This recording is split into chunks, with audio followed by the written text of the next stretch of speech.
do this. In my Marvel hat. Hello, everybody. It's me, John Avenger, once again, and welcome to another podcast. This is a live commentary for Blade 2. I didn't get to do this last year. Happy Chinese New Year. Happy Black History Month to everybody that celebrates it. And let's get down to business. This is the sequel to Blade. I still prefer the first one because it's a more simple story.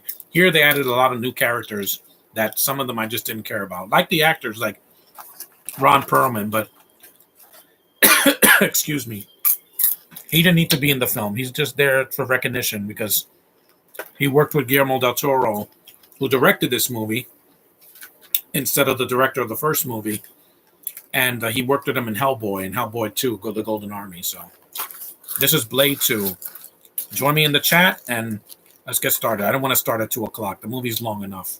It's almost 2 hours, so I want to get started. I just bought Ghostbusters Afterlife on Amazon, so I'll show you that in my next update. I should get the DVD. The Blu-ray was too expensive. It's fine. It comes with a digital copy. And it starts in the Czech Republic in a blood bank. These vampires look different than in the first movie. They're like the things from Resident Evil. Yeah, they're like those with the mouths opening. Yeah, from Resident Evil 4. Yeah. This is Luke Goss as the main vampire. Luke Goss is not Czech. He's British, so.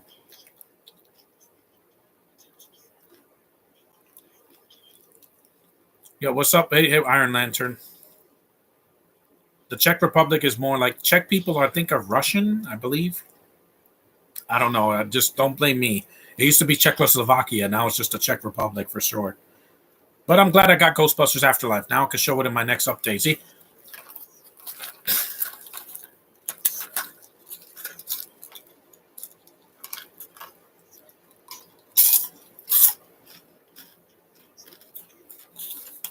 I'm doing okay. They didn't have the movie at Best Buy. I looked for it, not one copy of it. If you cough, they won't. You can't donate blood. I'm doing my Batman voice. I don't know why he's doing a Batman voice.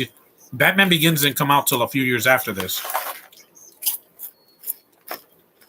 Next time I donate blood, like in this movie, I'm gonna get another Amazon card. Yeah, so does my blood. I'm an O positive. So my blood can save more people than the freaking COVID vaccine. Because I have good blood, man. I never drank in my life. I don't do drugs. I don't inject needles.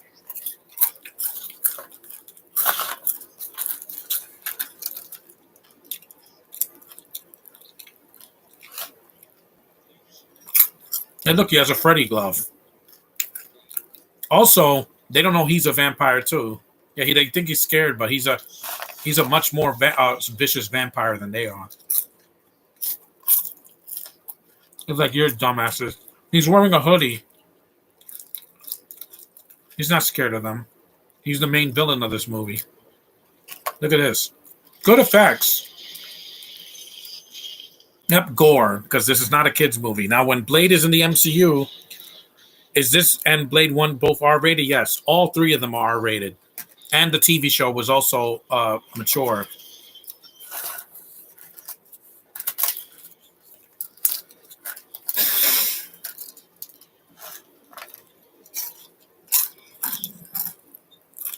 Also, there's a lot of subtitles. Yeah, what are these things called again?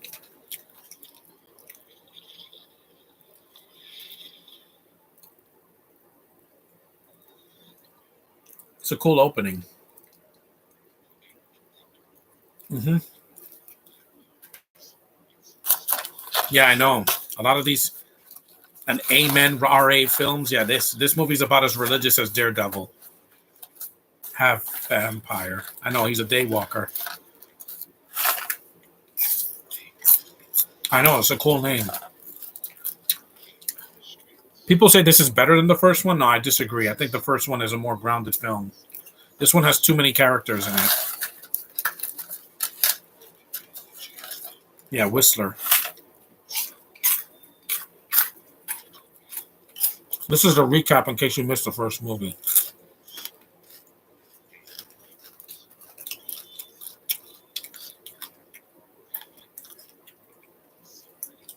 hmm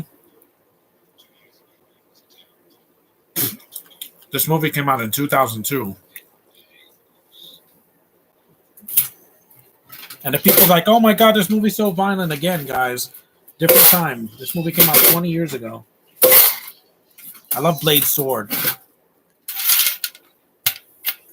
And by the way, Blade should have his sword and he should be killing vampires. That means you, Morbius, if it comes to that. Blade 2. I never seen an R-rated MCU movie before, so they're gonna just make Blade PG-13. At least needs to be strong. Yeah, make it like Fallout. Mission Impossible Fallout was a strong PG-13. No way that was a kids movie. Tom Cruise bleeds out of his ear at the end of that movie, and Henry Cavill is bleeding. You know, his half of his face is burnt off. That's what I want to see. That's awesome. Even though it looks like a video game, especially the CGI later when Blade is fighting ninja people, played by Lenore Varela. Hell yeah, buddy.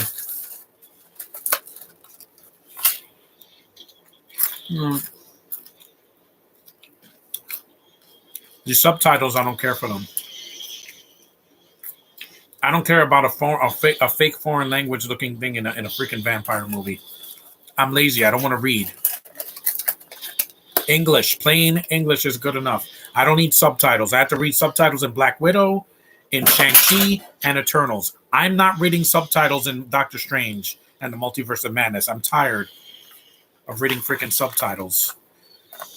I'm just tired of it. If I want to do that, I could watch something on Netflix. This movie's too loud. Hold on. Wait, great. I paused it. Damn it. Now I got to go back to the thing. It's just that they put the pause button. Yeah, but I lowered it a little bit. Let's skip it. Get right to the opening. Just leave it here. It's fine. You guys aren't seeing a thing anyway, so.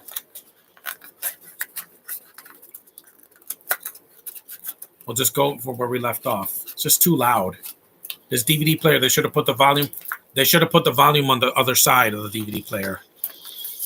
Yeah, we'll just have to see the scene again. I'll just mute it.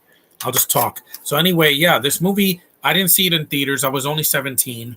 I barely just made it to be, see an R-rated movie on my own.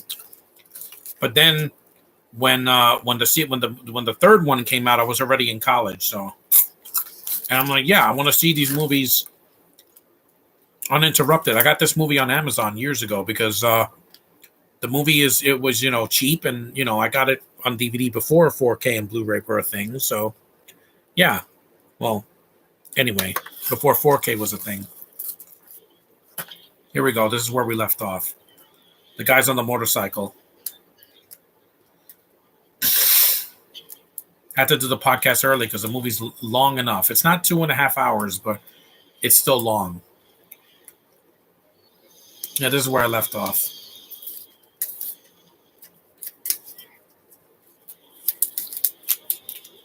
I finally saw No Way Home. I know it's better than Eternals because it wasn't as long and it wasn't boring. That CG looks a little dated, but again, guys, this came out before the Matrix sequels, but way before Resurrection. At the time, this is the best CG they can do. I think that when the characters die and incinerate, it looks cool. Some of it looks dated in the first film, but again, guys, different time.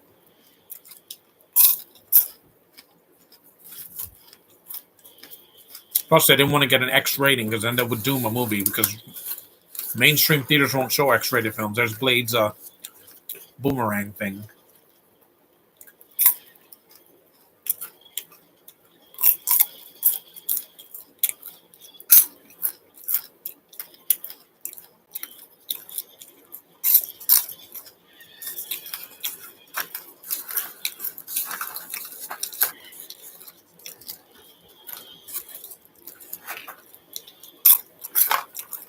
Because you know how much the DVD was for Ghostbusters?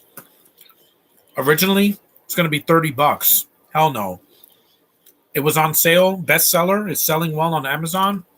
It cost me $17 plus shipping, so 26. Shipping and the taxes, guys. It costs so much. That is awesome. I still got some money left over, so I'll just use it late in 2 weeks to get some more stuff. That's awesome.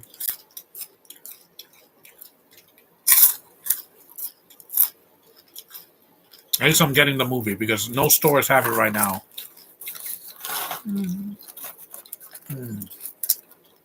Yeah, I could just take these headphones off for now.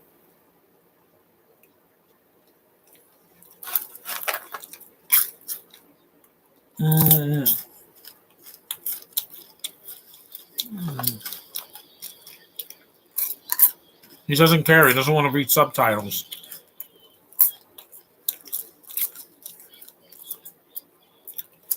And Dune are selling very well on Amazon. I know, Josh. You finally made it to one of my podcasts. Well, this movie, you've seen this movie, so you know.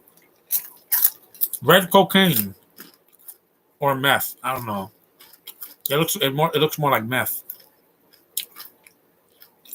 This movie didn't need a lot of characters. You just needed Blade, the new villain, and maybe one girl. That's it.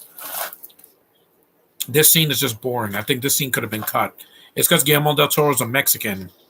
He directs a lot of foreign films. That's awesome. But if you're not going to do anything with a scene, just cut it.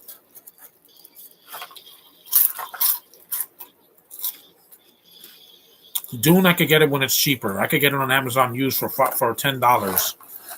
I can wait. I'm not paying $30 for one movie. I almost did today. So, plus, a lot of people were buying Amazon cards because, you know, there's nothing in the stores. When the snow hit, people couldn't buy stuff in the store because it's hard to travel in this weather. That's awesome. How would you feel if Anthony Hopkins portrayed Rodney Dangerfield? No, it's too old. He's not even American. He can't do an American accent. I got no respect. No respect. Yeah, he can't do that. This action scene is freaking awesome, though. So I take it back. Now, this scene didn't need to be cut, but the subtitles could have been cut. You could have just said, you could have been with accents. This is Guillermo del Toro before people knew who he was.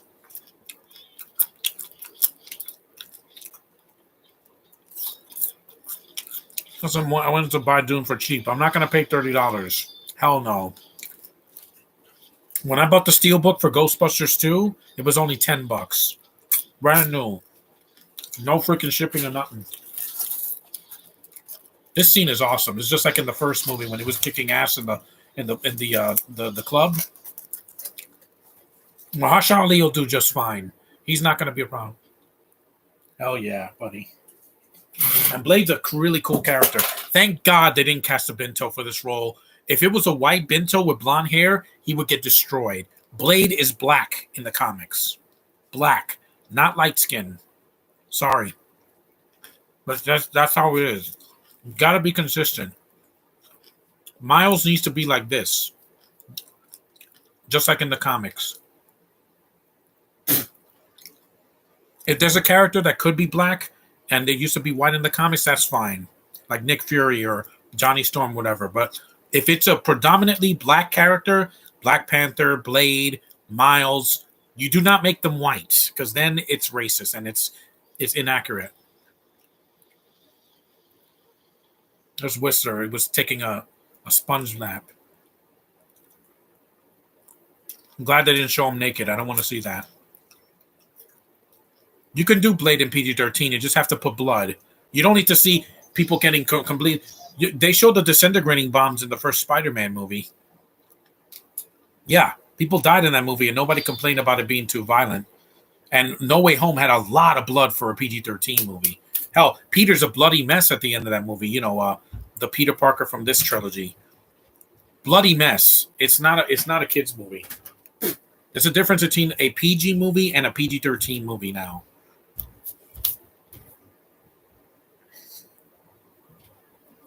Also, I missed, Mboshi Wright from the first movie. I missed her in this movie. As much as I like Lenore Varela now, I like her a lot more now than back in the 2000s because she was in Too Much back then. she was not really needed in this movie because she's not Blade's love interest. She dies at the end of this. So Miles will be just fine in the MCU. Yeah, because they're going to cast him well. Just get the kid from Stranger Things. He looks like him. He's not. Whoever plays him is not going to top Shamik Moore or the characters that did the voices in the cartoons or the video game. But just try something different. Best and worst Batmobile. The best Batmobile is from the original Batman in 89 and Batman Returns. The worst is from Batman and Robin, easily, without question. Hold on, let me use some hand sanitizer. This is Norman Reedus. This is before he did The Walking Dead. It's good to see him here. He's really young here. This is after he did The Boondock Saints. People didn't know that he was an actor before that, The Walking Dead. I never cared about The Walking Dead. It's too much talking. At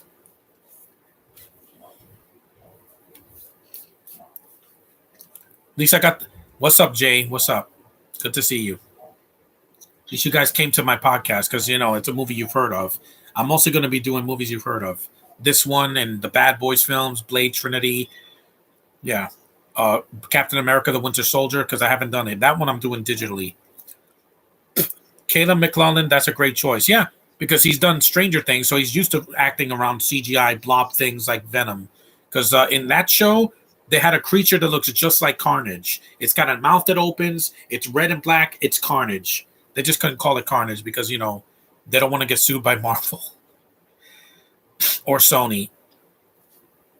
Hi, Norman Reedus. It's too bad that Norman Reedus doesn't have a lot to do in this movie. He's just basically a cameo.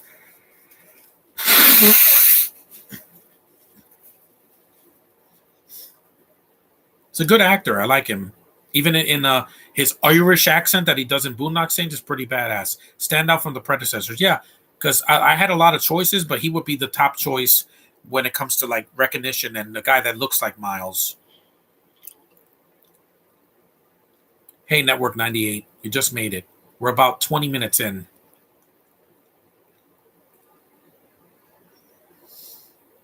Because Ghostbusters, I had to buy it. I was not going to wait till next year.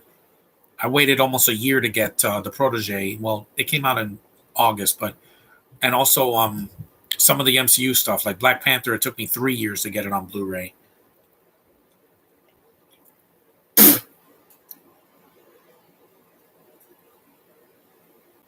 Yeah, it's my friend Christian's birthday. Happy birthday, Chris, man.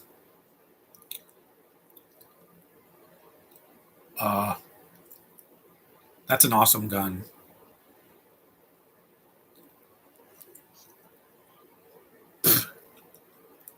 I'm amazed they can do Blade R, rated R, but they couldn't do Venom R because they're scared. Sony wanted to make a lot of money. But that's a scene from the first one. I guess I could skip this scene. It's just a flashback. I could just skip it. I don't want to see any flashbacks.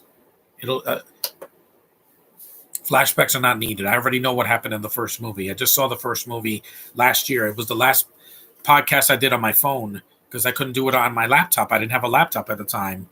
And it's hard to do a podcast like this. It's hard. It's really freaking hard. I'm on top of the world.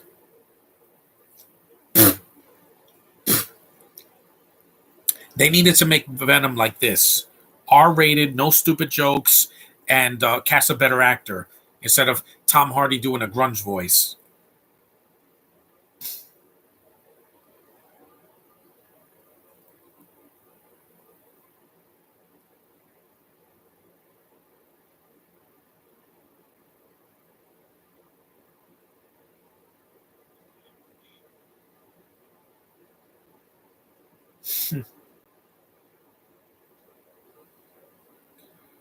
I saw Chris Christopherson in an episode of The Muppet Show. He was very young at the time.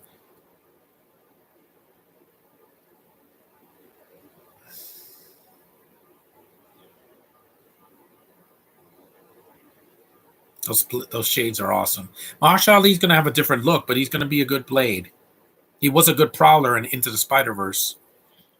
So he already has the Marvel experience behind his belt. So does Brian Tyree Henry. That's why I was disappointed with him. He's in Eternals to be a gay black father. What kind of racist shit is that? You got to make the black guy a freaking minority. You have to make him a freaking stereotype. Really? Why? Did he have to play gay in Godzilla versus Kong? No. How dare you, Hollywood? You don't know how to do. You don't know what you're doing. You better not make Tiana a lesbian. You better not, or I'll hate you forever. Because you know how much I love Tiana Paris. I worship that Nubian queen's feet. If you see my YouTube, if you see my Facebook, I'm not going to go out tomorrow. I'm going to just stay home and do my clothes because I'm running out of clothes to wear, especially jeans. Skid.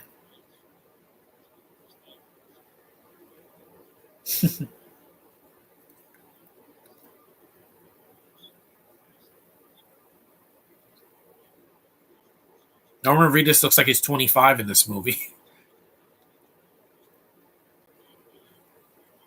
Yeah, people think that he's only done The Walking Dead. No, he did this. He did The Boondock Saints and the sequel to that. He did a movie called Messengers 2 with my gorgeous Heather Stevens.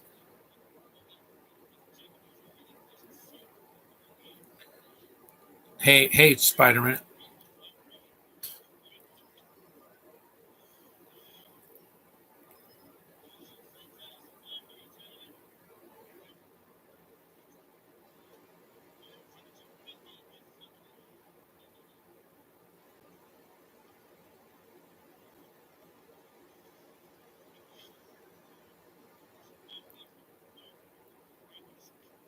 Mackenzie Davis, I would love to see her in a movie like this. I know she can act, Josh. She would be a great Samus Aran in a Metroid movie. Just you don't even have to show her face because in the game, Samus never takes her helmet off except when she's alone. Because when she's fighting alien bugs and freaking giant kaiju's and Metroids, she doesn't. She wears a helmet. Either her or Rebecca Ferguson would be a great. Yeah, that CGI looks terrible. They look like it looks like bad Power Ranger CG. These ninjas that are flipping around, yeah. I'm like, guys, this is not three ninjas. Yeah, their costumes are okay, but the flipping it looks fake. It looks like a video game. Here it looks okay, but up close. But from a distance, it's ridiculous. Yeah, I do like the outfit. It looks better than Snake Eyes. I'll tell you that much. Heyo. This scene is a little bit ridiculous. This is when Guillermo del Toro has the stupidest line in the movie, but we'll get to that. That is a cool look. It looks like those things in the Justice League, the Snyder Cut, those flying bug things. I don't know what I thought it was a killer moth.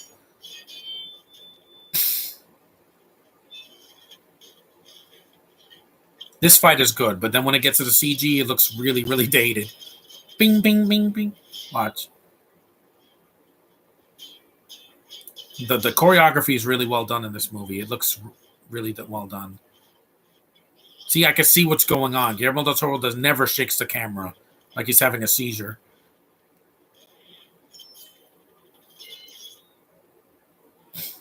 See, that looks fine.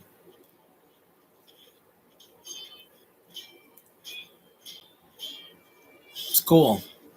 I'd love to see a Power Rangers movie done by the people that did this or Shang-Chi. Because I could see the action. Oh my God. Who knew? An action movie where I can see what's going on. They're not covering it in darkness. It's not shaking the camera. They're not doing edits every 2 seconds. I can see the flowing pace of this fight scene. That looks ridiculous. It does look like it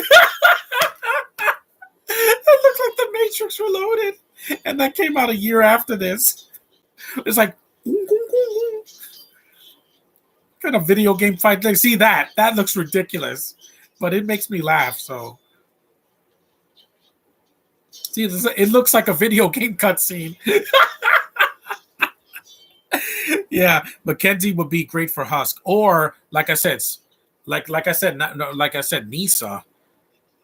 For instance, did you watch Sicario? No, I don't care about Emily Blunt, and she's not. This is not her month. The only thing I'm seeing with her is the only thing I'm seeing with her is Jungle Cruise, but I'm not watching it this week. I'm going to wait till next week, and I'm going to do a review only because The Rock is in it. Take off your mask. Yeah, I'm sick of wearing masks. You got some black dude, and then you have the Spanish girl. They're basically the minorities in this movie, besides Blade. I don't know what the little dots are here because I never read the comics, but let's see here. I don't think I put that picture of that fight scene. Just it went from really cool looking when it's up close to a video game cutscene. Yeah, even yes, the nostalgia critic reviewed this movie and said that the CGI looks terrible. I'm like, it does. It looks She's from South America, I believe. Yeah, yeah.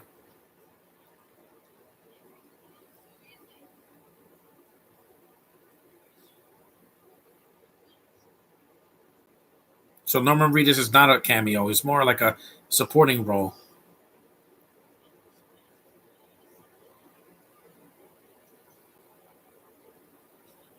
Because I don't know who Husk is, but like I said, she would be a great Samus. Samus has to be somebody in their late 20s, early 30s, not somebody like 50, and predominantly white because she's white in the game. I know I played the first Metroid and the Game Boy version and the Super Nintendo game. I don't know why they haven't done a Metroid movie. It's such a simple and cool premise. You can easily make that into a kick-ass sci-fi movie like Guardians of the Galaxy, but with blood. You can have a PG-13 rating, and that could work because the games were mostly for kids when they came out. Even the new one that came out last year, Dread, is not mature because Nintendo doesn't make a lot of mature games on the Switch. They mostly want to be family friendly. Are there any Peanut specials or movies that you hate? Not really hate. No, there's some I thought were okay, but Seamus, she could be great. Samus, Samus, not Seamus. Samus. Caitlin could play the Pink Ranger. Yeah, exactly. I want to see Caitlin play something mainstream so that I can marry her. You know how much I want her. It's not a mystery. Okay, that makeup looks great. Some of these things in this movie have aged really well for 20 years. The makeup effects, the blood, the costumes, but the CGs. Yeah, he looks like the Emperor from Star Wars. Do you think that the Uncharted movie would be good? It could be a surprise. No one thought Sonic was going to be good, and then the movie came out and it was awesome. Or Detective Pikachu.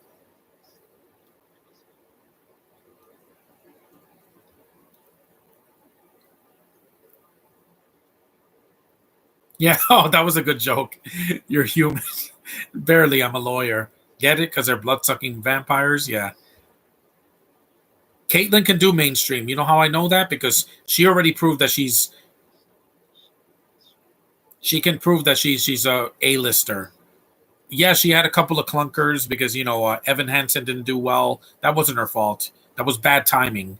And also, Booksmart could have made money if it didn't come out right after Endgame. Bad timing.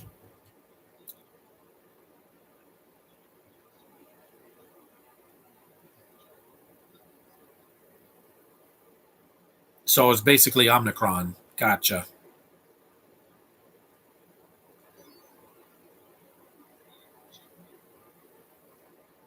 Yeah, it's sad when these movies from Marvel like this. Yeah, it's still a Marvel movie. It's not an MCU movie, but it has the Marvel name right there.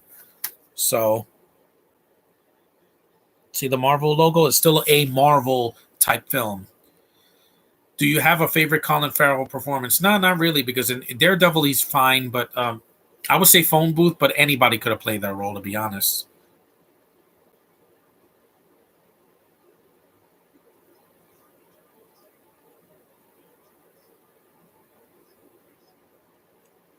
Reapers, yeah, that's what they're called.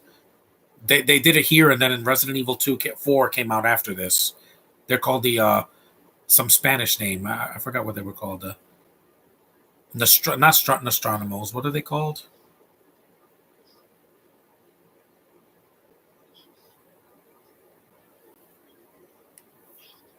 Let me see. Resident Evil 4 zombie names.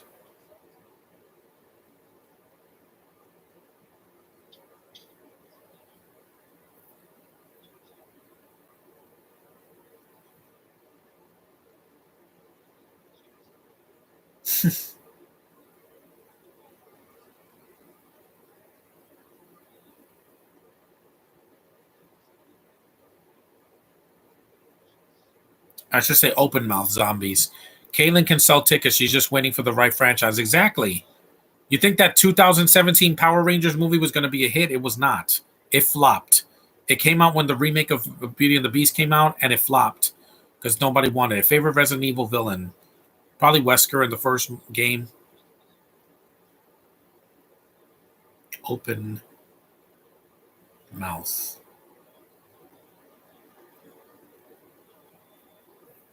Not. This film also looks good. Like it looks like a movie from the 2000s. Drugs.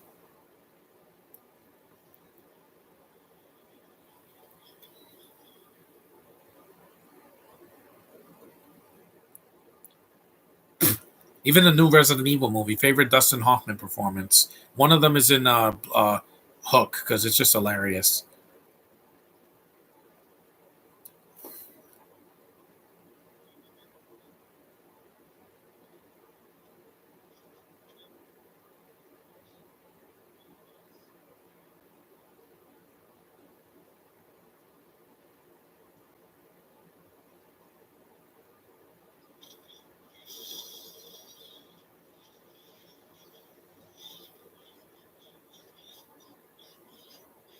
Look at that piece of glass with blood on it. Mm-hmm. He just sucked a piece of glass.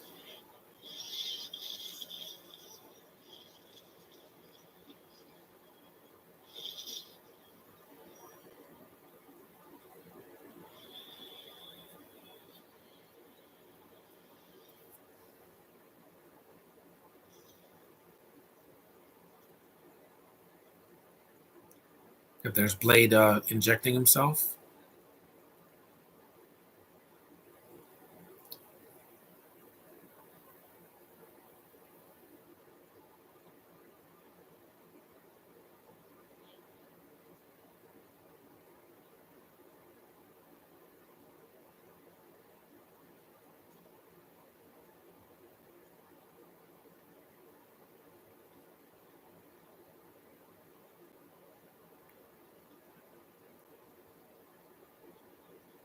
Yeah, there's too many characters here. You got bald dude, red-headed chick,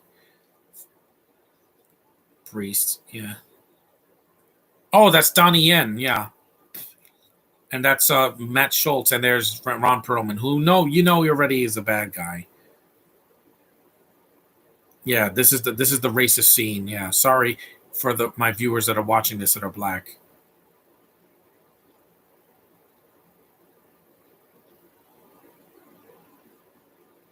Los Plagas, that's what they're called. Yeah, he's human. Can you blush? Ooh, that is a racist line, man. Oof. And yes, the critic had to explain the joke. I'm like, yeah, he does blush. My friend Josh can blush every time he sees a gal or a beautiful woman. Yeah, they're called Las Plagas. That's what they are. Las Plagas. They're the vampire the zombies that the mouths open like the Predator. Favorite at least favorite Liam Neeson movie. Well, one of my favorites. I love Phantom Menace as a kid. The first Taken is good. The Taken sequels are his worst that I've seen.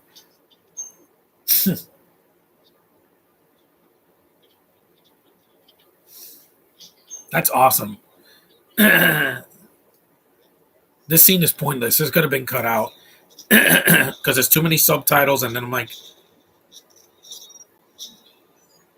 yeah, the Los Plagas. Yeah, that's it. Let me see. You're right. I do blush. I do. I turn red as a button when I met Olivia Wilde. I couldn't even move. I'm not kidding.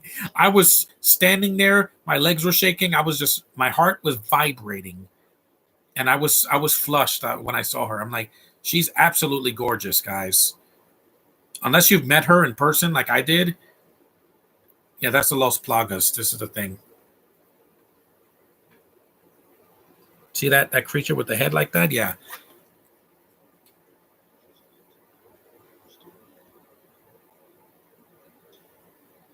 I thought that line could have been cut out. It was just they try to be edgy with that. It's like, can you blush? I'm like, yes, he can. Who wrote this movie? Let me see. I don't think it was Guillermo del Toro because mostly people write for him. Mostly.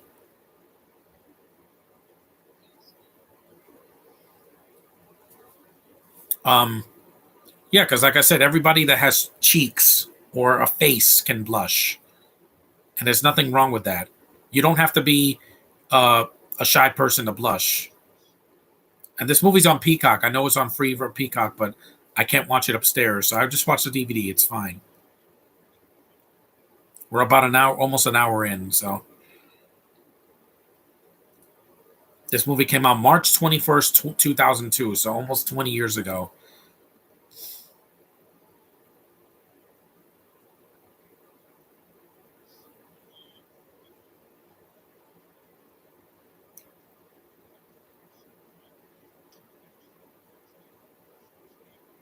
Yeah. No, David S. Goyer wrote this movie. So again, the man that wrote stupid dialogue for some of the DC movies. So of course he was gonna write something dumb like that. Do you blush? Wait. Oh yeah, my phone's getting too hot, so let me just unplug it for a second.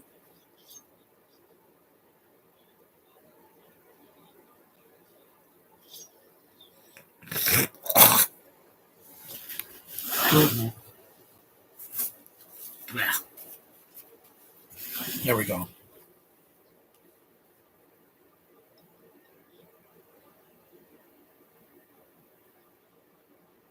Honest trailers for The Witcher.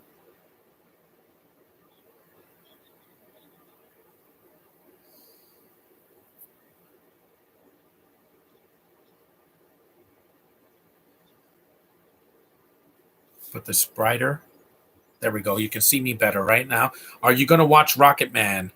It's a gay movie. I can't, guys, especially since it doesn't have anybody black in it. I'm not watching anything gay this month. I'm not gay. I'm not. Trust me, I'm not. Just delete some of these pictures. And this one. That's cool. Slow mo.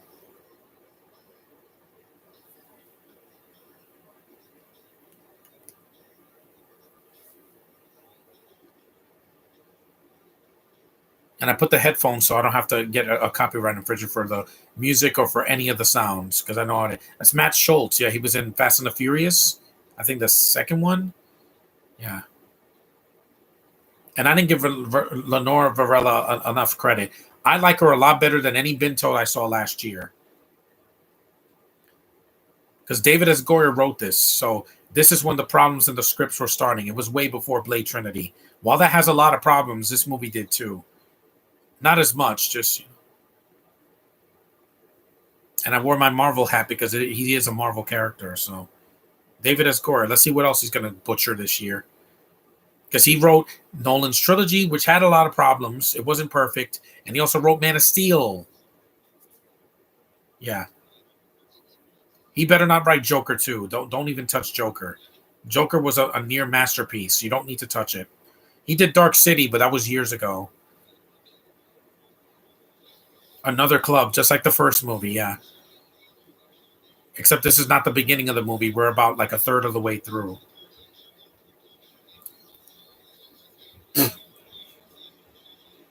He's writing a new Hellraiser movie and The Sandman, which I don't care about. So, Scottish Superman portrays a minor character in that movie. Which one? Oh, you mean freaking Icarus? Yeah, that boring, freaking useless ass the guy. He's like if Sebastian Stan couldn't act, and he could. Yeah, David S. Goyer is avoiding any more DC stuff. So at least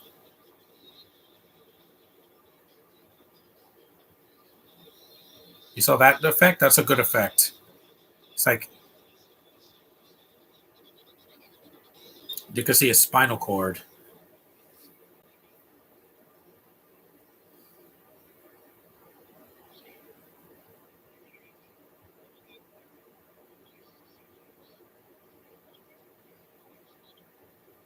Yeah, she's a Chilean actress. My bad. I said she was South American, so I was right. She's from Chile, so she's from the same country as Pedro Pascal. Good for her. Blushing at women like Gal, Elizabeth, Karen, and even Black and Asian women in a human emotion. Why couldn't Lenore be Cersei? Yeah, because she can actually act. And unlike Binto, who is the most boring freaking female lead I've seen in the MCU, this girl actually has emotion. When she dies at the end of this movie, they're not pure bloods.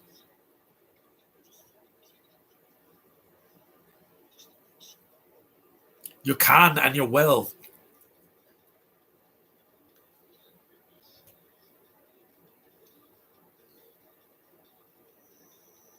He has a laser sighting gun like Arnold in Terminator. Wrong target.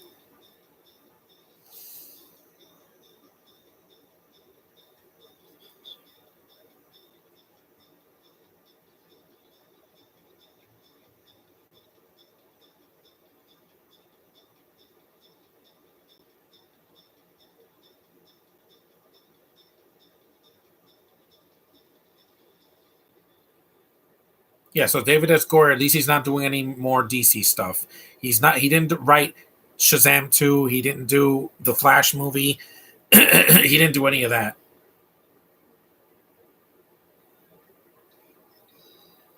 Yeah,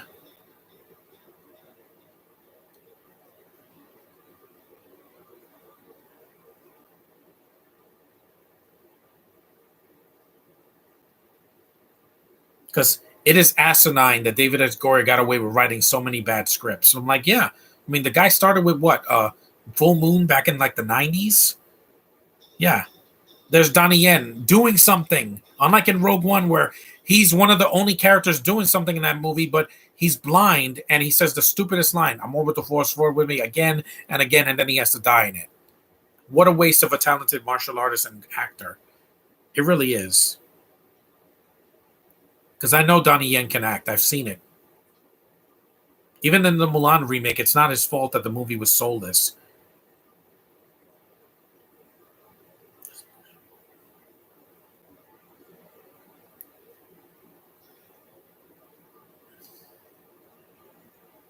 These effects look really good. Like the makeup effects in this movie are worthy of an Oscar. Hey, if Suicide Squad can get an Oscar, then so can a movie like Blade.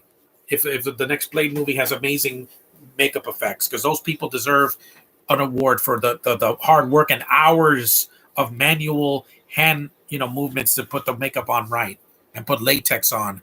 Donnie Yen should be in Shang-Chi too. Yeah, hell yeah. The guy can act and he can fight too. Him against Samu Liu would be freaking amazing. Be one of the best fights in the MCU with two Asians. And I can see it. The director shot the film so well that I could see every action scene. It's beautifully shot with color. And people like, the third act is just a Godzilla movie. And that's a bad thing. That's a bad thing, really.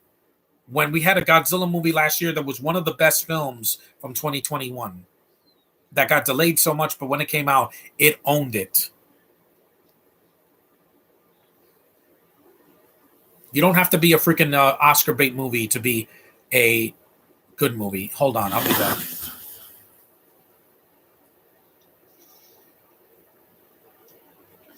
This scene is just the scene in the club. Yeah, it's kind of like a scene from the first movie.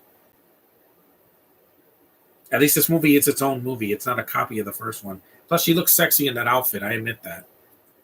She's Chilean. At least people from Chile have some talent. Unlike the freaking Mexican Drake Bell in Rogue One and the people that were wasted in Solo.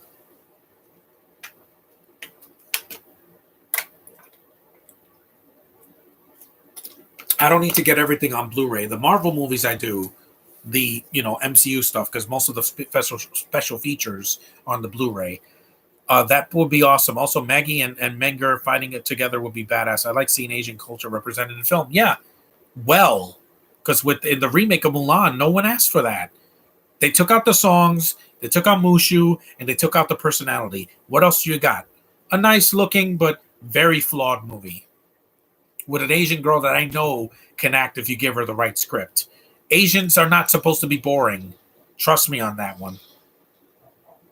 They're not boring. They're some of the most desirable women of all freaking time. And you made one so boring that I can turn you into a tree. You, Cersei. This character is way better. She dies, but at least she serves a purpose in this movie now. Seeing it again after a while. Because I heard the commentary last year with Guillermo del Toro. I like the way he talks. Because it says, instead of robot, he says robot. He looks like Voldemort a little bit. If Voldemort was yellow instead of white. And this was before Harry Potter, yeah. Before Goblet of Fire.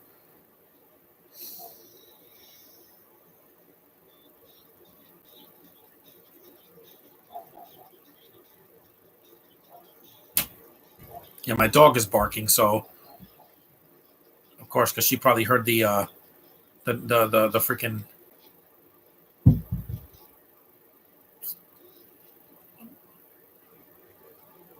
So Norman Reedus is in this a lot more than I was expecting. I forgot how long he was in the movie. So in a couple of days, I'll do a podcast. I'll do a video on my DVD update because I didn't get a lot of stuff. So I want to at least show what I got. The few things I got in January. Nightshade. What are your opinions on The Graduate? It's a good movie. It's a little bit long, though. The ending is also kind of like, didn't see Kramer versus Kramer.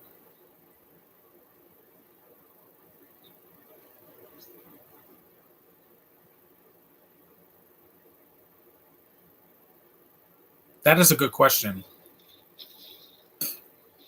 That's awesome that he did that flip. See, that flip looked better than the flip earlier when he was fighting Lenora. No, I'm not downloading the app. I already got. I don't. The browser is not supported. I know. I'm just checking. And Donnie Yen doesn't say a word, but he gets the gist, you know.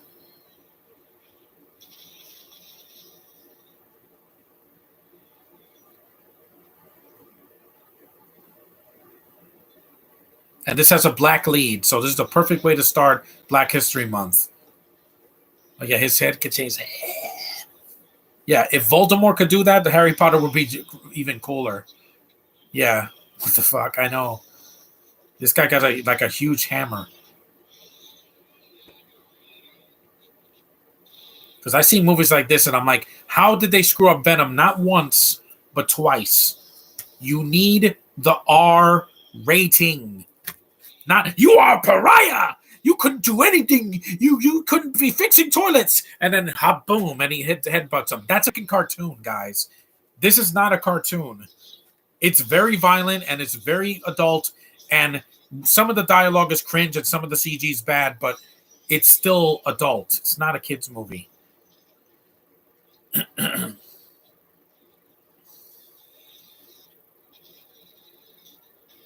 And this movie's not 2.5 hours. This movie is 30 minutes shorter than Eternals and like several minutes shorter than Black Widow. So there's no excuse, Marvel. I blame the writers for that. I'm not going to blame Kevin Feige. He's just producing what he can. He's not a miracle worker. He can't make everything Marvel turn to gold because Eternals and Inhumans were not good. They just don't translate well to live action. They're boring.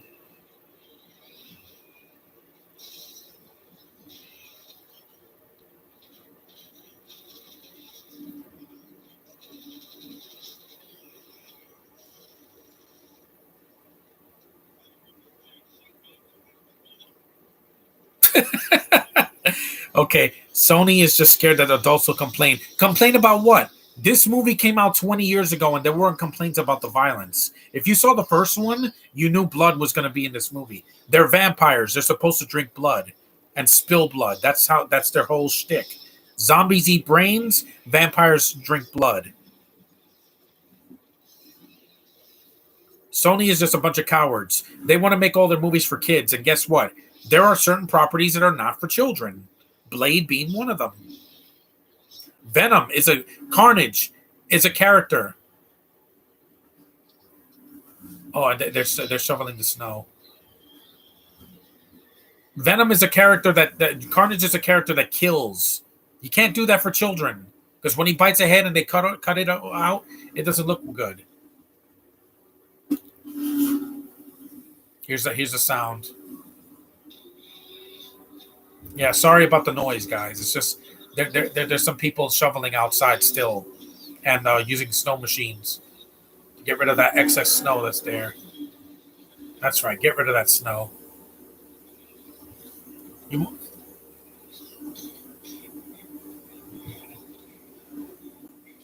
it's got to be done because there's a lot of snow out there, and I don't want to go back out until Saturday.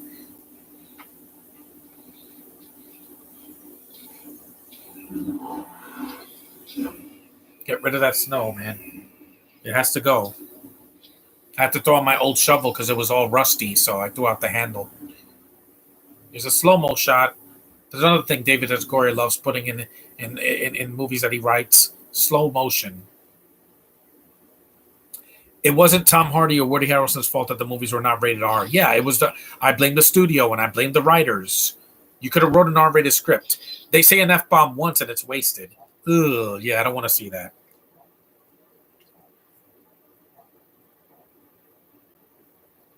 I know that noise has to be done, you know? That looks awesome. The mouths opening up like that, it looks great. It's like John Carpenter's The Thing.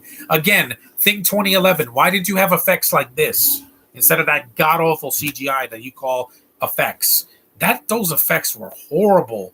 When the guy's face opens up and the two faces together, it looks horrible in The Thing 2011.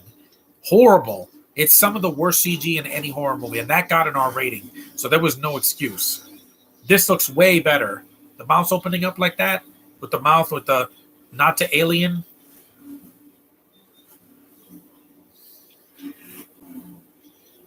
Ooh, wow. Guillermo del Toro did a great job with the using practical effects.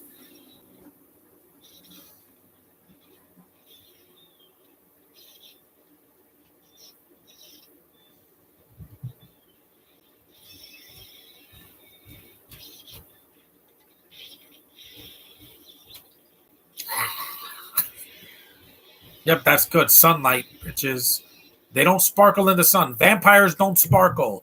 Robert should not have ever sparkled. That's the gayest thing I've ever seen in my life in a vampire movie.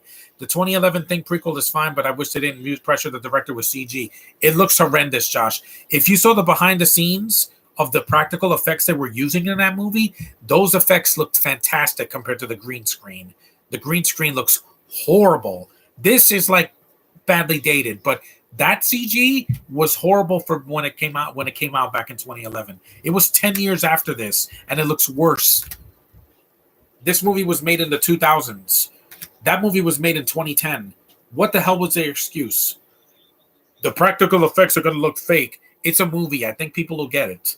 No one said that the Guardians looks fake with all that mountain of makeup on Drax and on Gamora. It looks great. Even Nebula. It looks really good. It's comic accurate, mostly. You can do it. It's just people are lazy. They want to do everything with a computer. They want to do this instead of doing this or this. Which live action movie, not counting Disney, Star Wars, or comic books, made you cry the most? I don't know. I just saw E.T. again, and I was crying at the end because it's so emotional. Is Avengers Endgame a strong PG-13? Yeah, it is. It is a strong PG-13 because Tony dies and he's a bloody mess at the end. People get killed in that movie.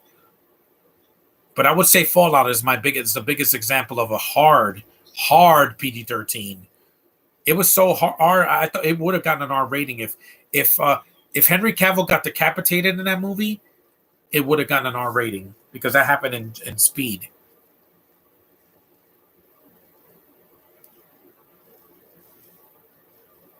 That was a good idea to shovel the snow because there was so much of it. Kind of like mowing the lawn, but with snow. I don't think that was my dad, though. I think it was one of the neighbors. But he had to do it because, there was so much snow on the ground, man.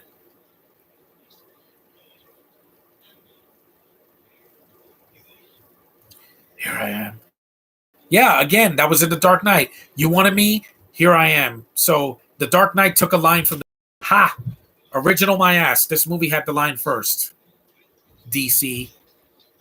What is it with DC and Marvel ripping each other off?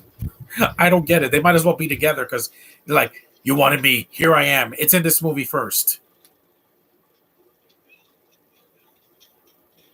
This fight scene is awesome. We're almost an hour into the movie. Those are cool. I agree. And Nebula and the other Guardians makeup look great. All Nebula needs some hair. Yeah, because again, Karen couldn't be with red hair because Nebula's an android. Androids usually don't have hair except for Vision. Oh yeah, buddy.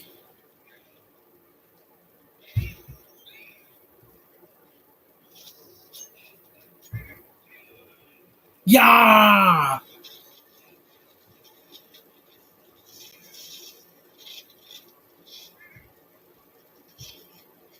This is still very entertaining for this movie.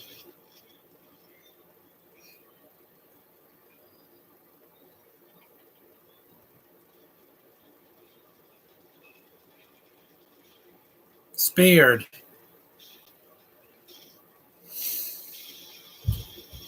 See, you don't have to be a 2 hour movie to entertain me. This movie has something that Eternals 1, 2, or 3 will never have: a fast pace. Willem Dafoe will be a great Joker. Yeah, I don't know why they haven't cast him as the Joker yet or voiced the Joker.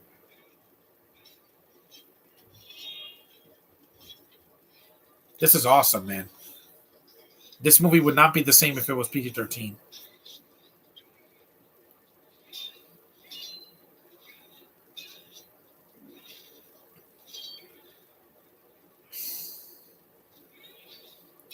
It's a very physical fight. It's not just a bunch of green screen in the background. This is not like the fight at the end of Black Panther between Killmonger and Black Panther. Yeah, that did look like a video game. Didn't ruin the movie for me, but it could have been done a little bit better. There's the CG again.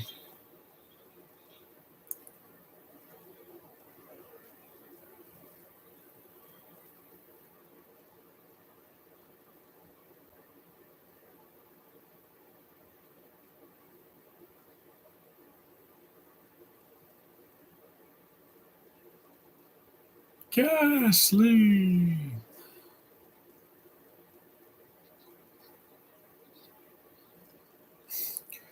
Peter Parker becomes a bloody mess at some point in No Way Home. Is No Way Home a strong PG-13? Yes. He wants to kill the Green Goblin. He takes his glider and he wants to stab him with it. That was like a reverse of what happened in the first Sam Raimi movie.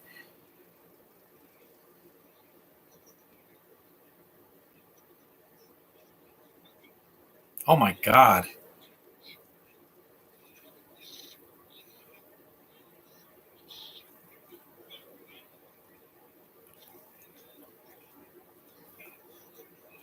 Chupa.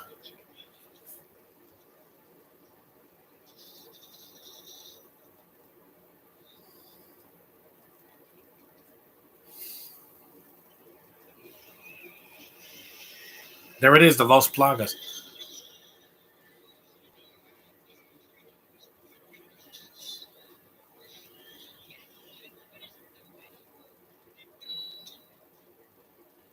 Chupa.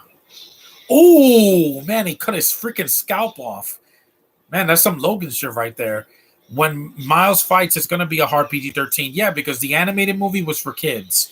These Spider-Man movies are not for kids. Even in the first Homecoming movie, he's buried in rubble. They would never do that in a kids movie. Even like Incredibles, like wouldn't do that. Look at that, his eyes still moving.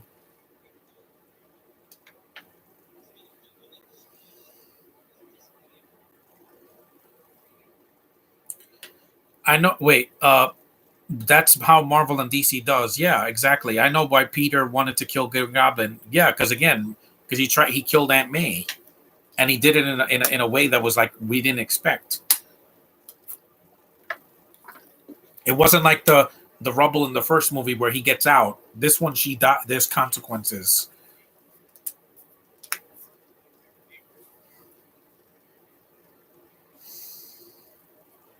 Attack of the Killer Tomatoes. Yeah, I'll see that later. Yeah, when the mouth's open like that, it looks great. You could have used that for John Carpenter for the thing, freaking studio. You could have done it like this. Take notes. Next time, stop using god awful CGI. It doesn't solve all your problems. You can do practical. It still exists. Not everything is CG. There's still hand drawn anime that gets released every year. You can do it. It's just people are lazy. They want to do everything on a computer.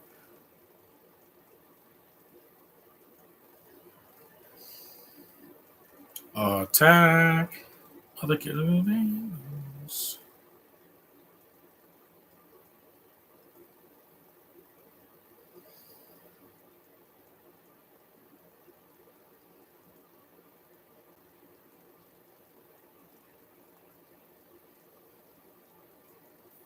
Yes.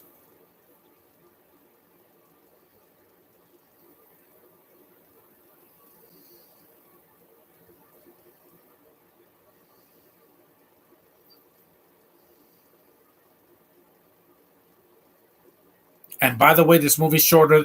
This movie's shorter than any of the Harry Potter movies and Fantastic Beasts films. It's about as long as the second Fantastic Beasts movie. Short. See, under 2 hours. Not everything needs to be a freaking novel. You can make a movie long enough. About 2 hours, that's as long as you need. You don't need 3 hours to tell a good story. Endgame did because it was the end of a franchise. And made Dead made Peter so angry that he loses his temper and character and he actually wanted to kill. Yeah. And I get why. Because that was the only family he had. Because his Uncle Ben was dead, his parents are gone, he has nobody. And now everybody forgot who he was. Mostly.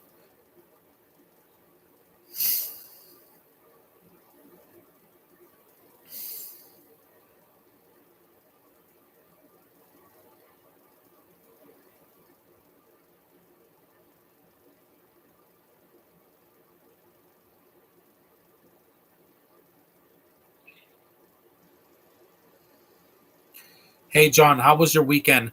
Blade 2 is an awesome sequel to the first one and one of my favorite Marvel films. Guillermo del Toro did a great job with the most alongside Hellboy and Pacific Rim. Yeah, he did a good job with those movies too. Well, I haven't seen Hellboy yet, but I've heard he did better than the guy that did the 2019 movie.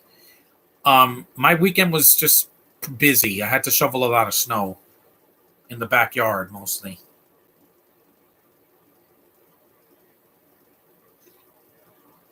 Yeah, this is when they're opening him up. Really, really good makeup effects. Yep, just like see the little tentacle things. Yeah, that looks like COVID. Attack of the Killer Tomatoes. That really is cool. It's like the scene in Alien or Alien 3. One of when they show the heroes don't kill. They don't even kill villains. Am I right? Sometimes. If they're anti-heroes, they kill because Mando killed a lot of people in the first two seasons and in the last episode.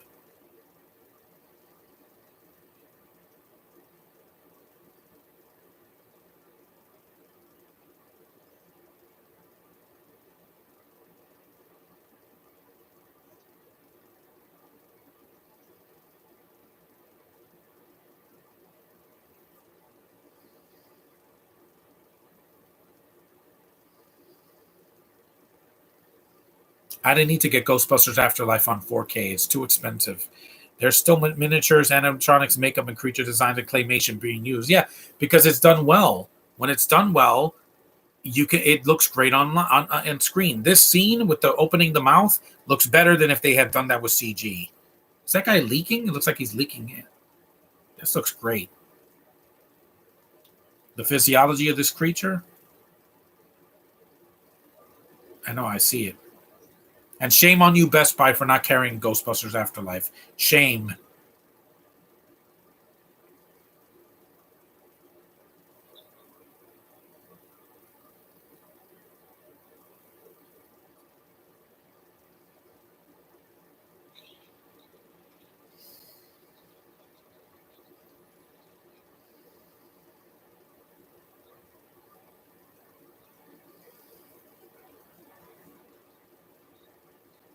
Yeah. My Spider-Man Sam Raimi trilogy villains are Green Goblin, Doc Ock. Your favorite ones? Yeah.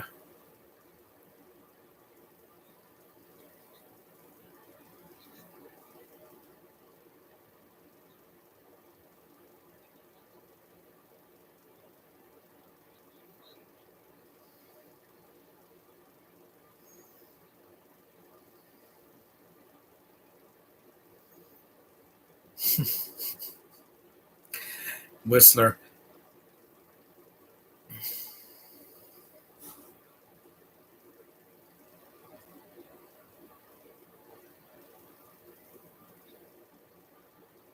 Of course not. Blade is pretty much on his own. Most of them die.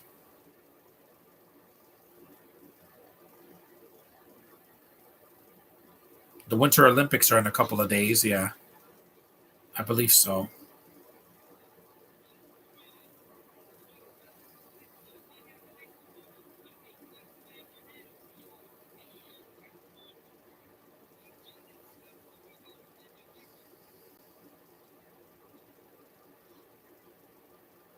Those are the vaccines. Yeah, the Olympics are on the 4th in 3 days.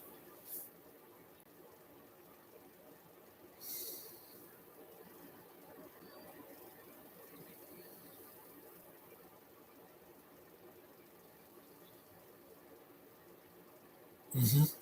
Blade is supposed to be a solo act.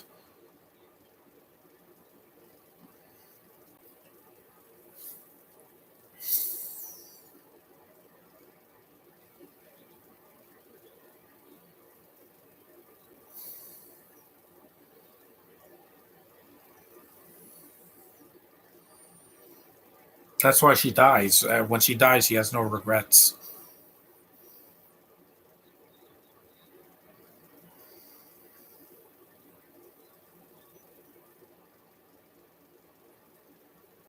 Hmm.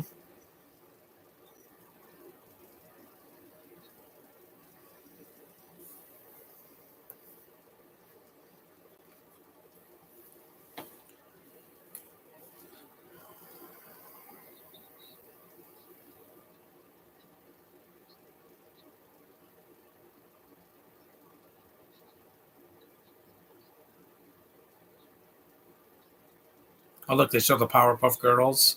That's cute. It wasn't that cold today. It was just hard to trudge through that snow. Took some donations to the donation center today, and but I couldn't get the movie. They didn't have the movie, so I had to get it on Amazon. It's an alternative. It's going to get shipped in a couple of days, so I'll be fine. Those bombs are cool. Today is 37, so that's not that cold. Friday's good.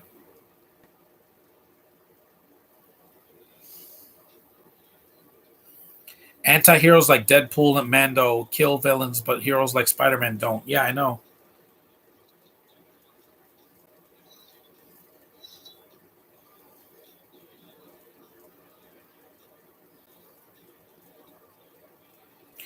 Yes, Mara Jade and Ilsa are classified as anti-heroes. I know because they do kill. That's their racket.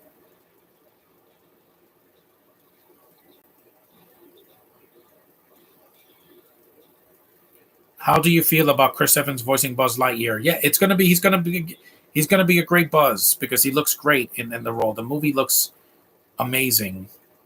Lightyear, because Tim Allen's getting old, so he was already old when 3 came out, and then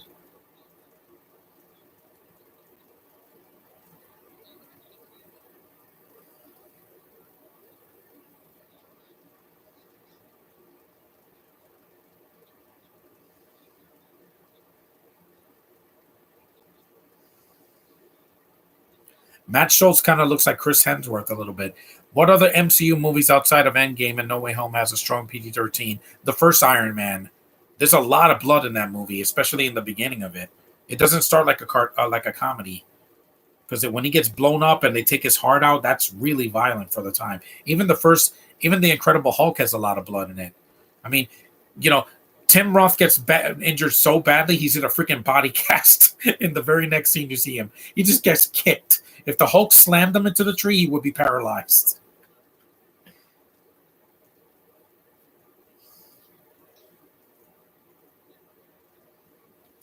Little Miss Muffins.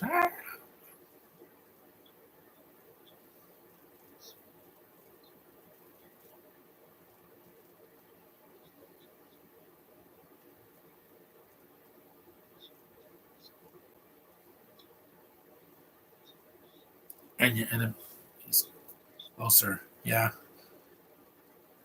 Yeah, we're almost done with the movie. We're an hour and 10 minutes in, so we got about another 30 or 40 minutes left. Yeah, give or take. And there's no post credit scene, so I can stop. I could take this hat off for now, just for a couple of minutes, because I need a break.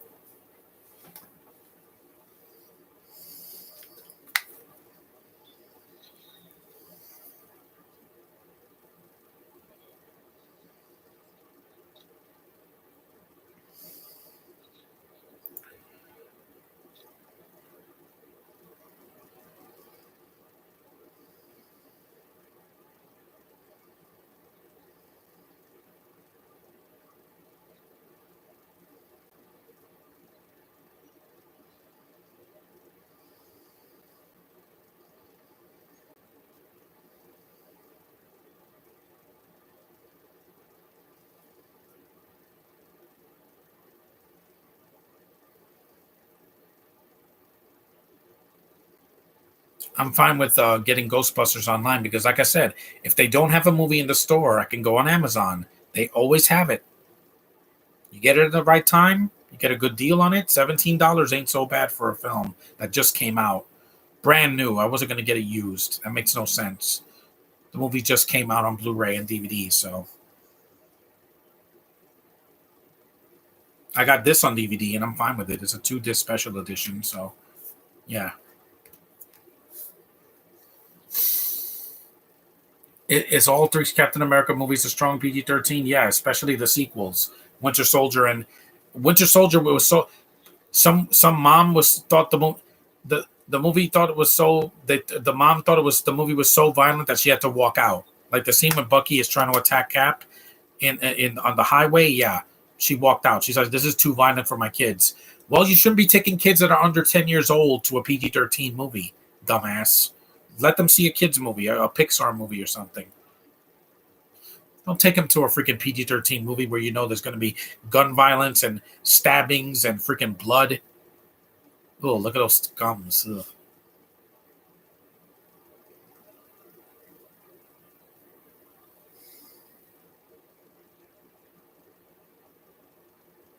There's Donnie Yen. He doesn't say anything in this movie, and he's wearing contacts.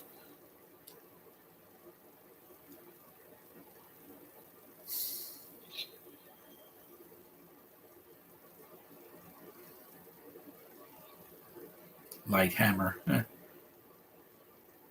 Civil War, yeah, Civil War was also pretty intense, but nobody walked out. It's just it's meant not meant for kids. I mean, Tony and Cap are a bloody mess at the end of that movie because they're fighting each other really heavy. Bucky loses his freaking arm.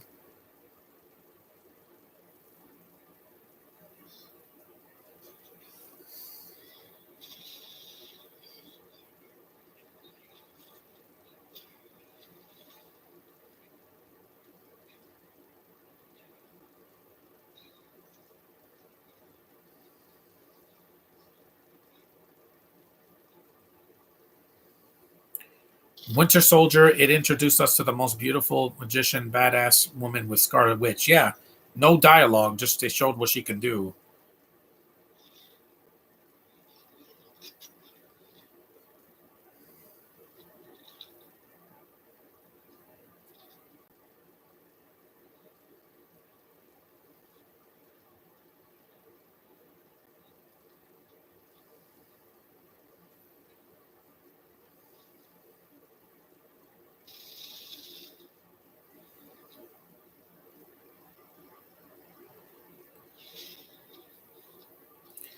Is Doctor Strange also strong PG-13? Yeah, the first one I cringed when his hands get caught in the freaking front of the car. I was like, oh, that looks so painful. Yeah, see, you can show pain without being a kids movie. Yep, it's incinerated, baby. That effect looks fine. I'm talking about when they're jumping around and it looks like a video game. Yeah, that looks ridiculous.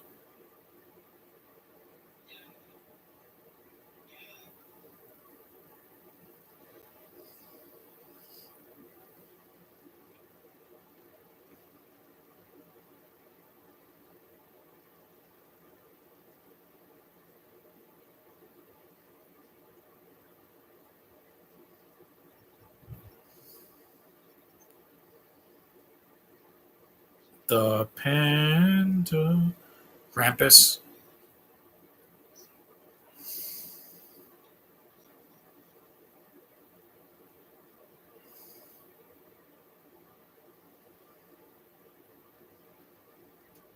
McGoogles is me name. McGoogles is me name. McGoogles. That cracks me up.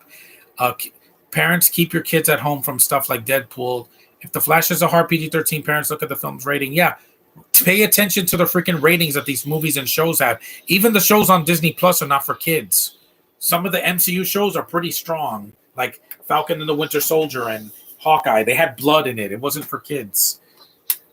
You have to know what your kids are getting into. If they can handle it, fine. But if they're under 10, I would not advise them to see a PG-13.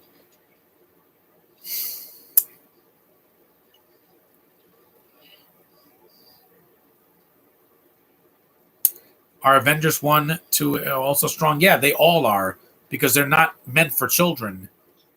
There's risk involved.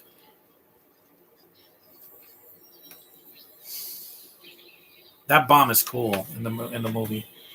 It incinerates. It's like a video game item. It's like a thermal detonator, but it shoots bright lights instead of blows up.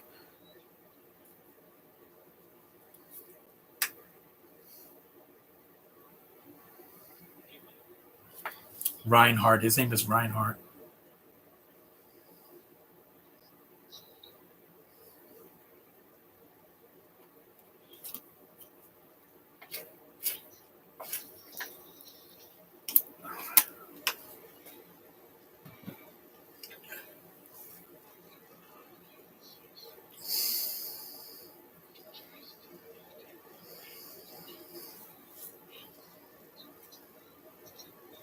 They're right behind you.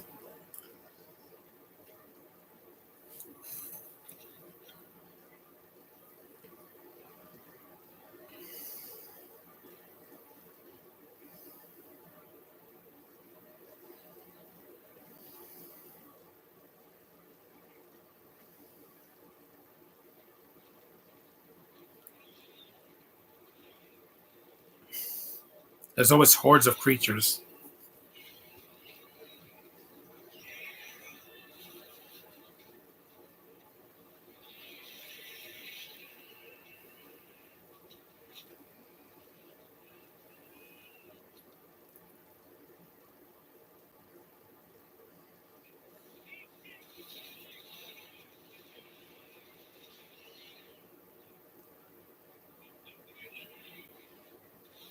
I guess I can unplug this.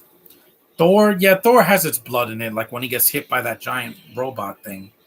Hold on.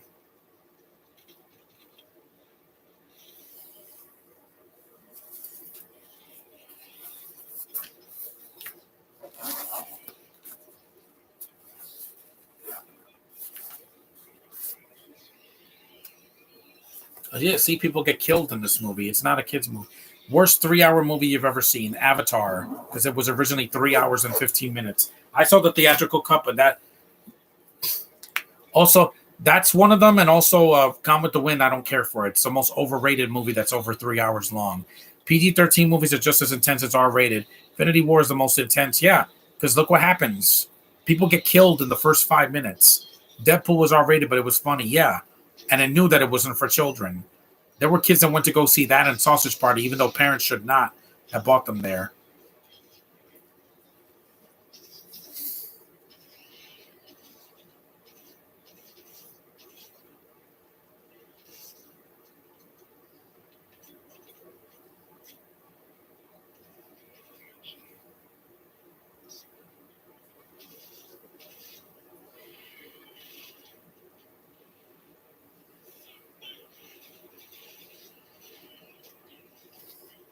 Also, Thor: The Dark World and Ragnarok are PG-13 as well. Yeah, because parents think that superhero movies are for kids only. Yeah, that's wrong. Bad assumption.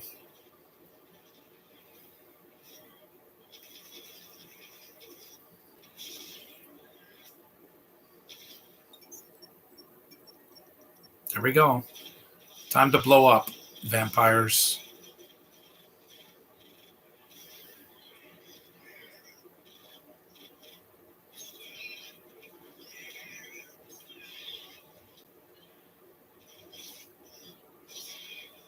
Wow.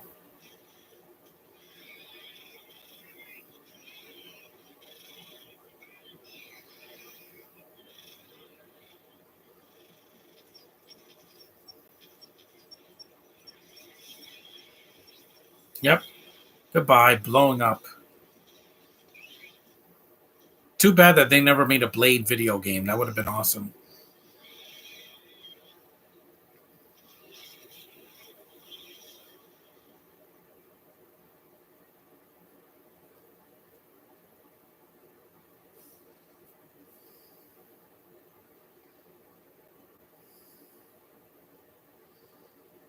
Yep, incinerated. How would you feel if Ben Stiller wrote, directed a Billy Joel biopic and starred him? Well, we'll see. Hmm. Nothing left but shard remains.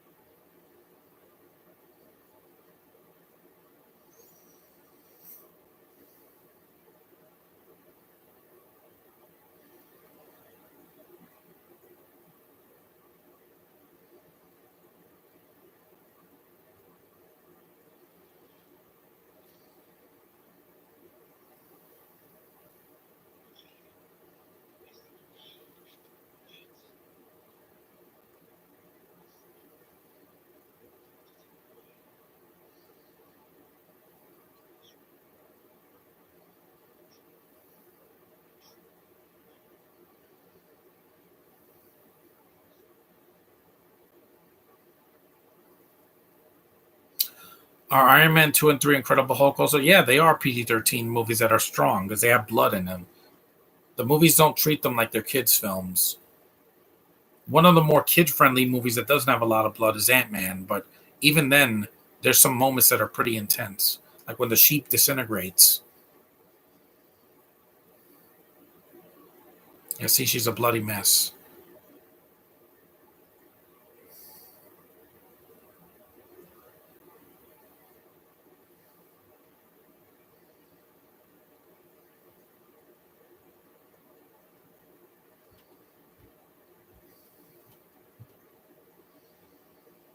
Don't try this at home, kids. He slashed his wrist.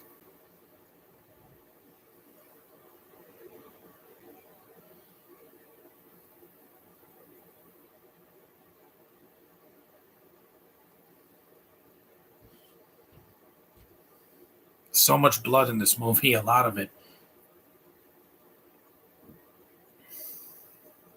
They never give Blade a love interest because you don't need it. It's not necessary.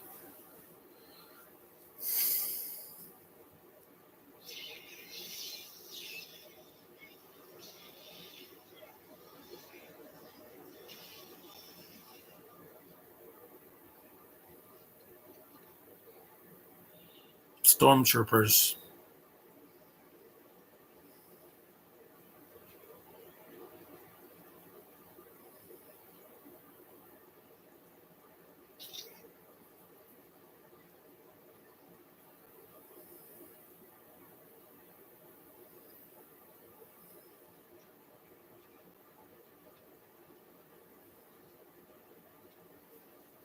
They could do that with the MCU Blade if they want to. Yeah, put blood in it. You don't have to make it as violent as this. I mean, you're not going to get away with that, but you can show some blood.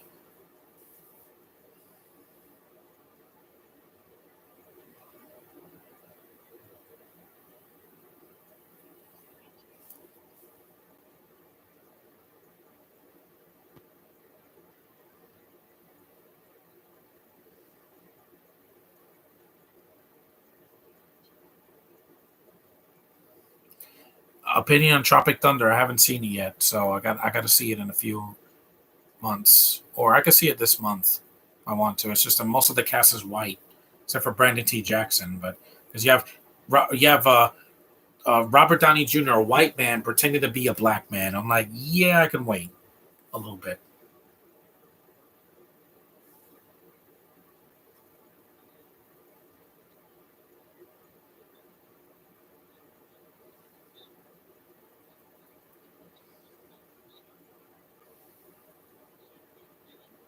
It's kind of like in the first movie when they're in the The Blade and Deacon Frost are fighting in the at the end. Of course, the first one's still the best one, but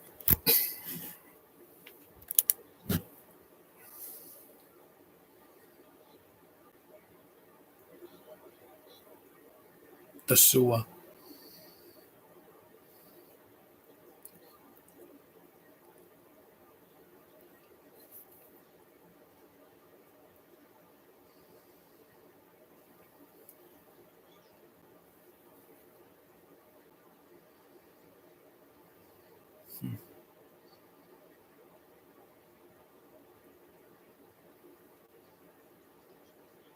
So like the Matrix, they made embryos.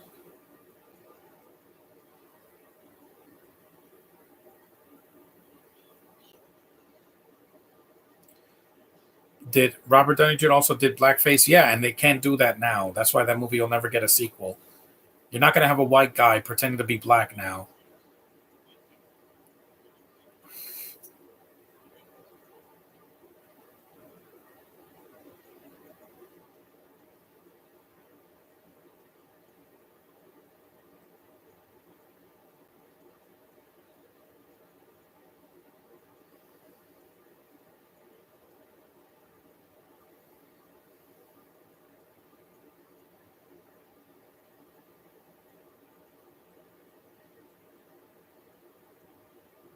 It's sad when Lenore Varela is a better Black Widow than this new Yelena. Because I'm like, yeah, because she was nearly dying here.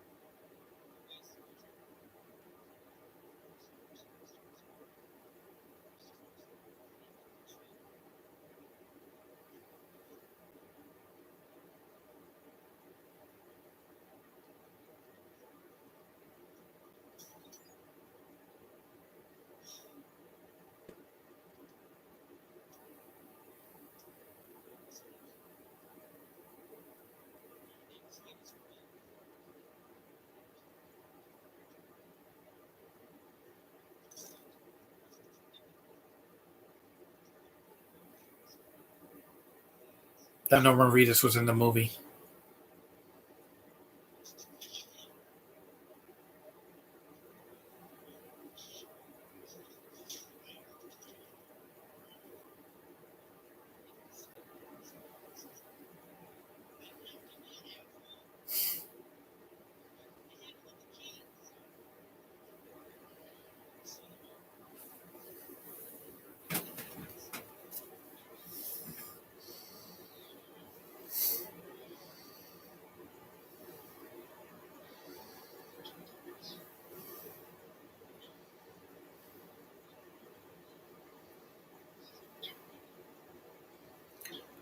Lenore is good here, and she's desirable, so I can say that. Would have made for Scarlet News. Oh, Norman Reedus got blown to bits. It wasn't a dud, yeah. Yeah, Natalie Lynn should have said yes because she's done the Marvel and DC. Under what conditions will you watch The Lighthouse? Not this year. Is the entire Christopher Nolan trilogy also strong PG-13? Kind of, yeah, but it could have done more with the editing. I still think Dark Knight would have been better if it was R rated because Joker proved that R ratings can work really well, and they could make the same amount of money without a $200 million budget.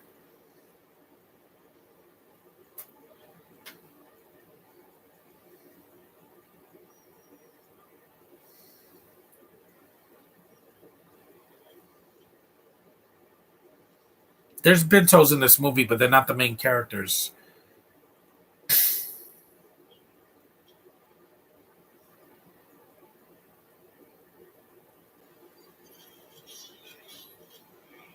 Mm.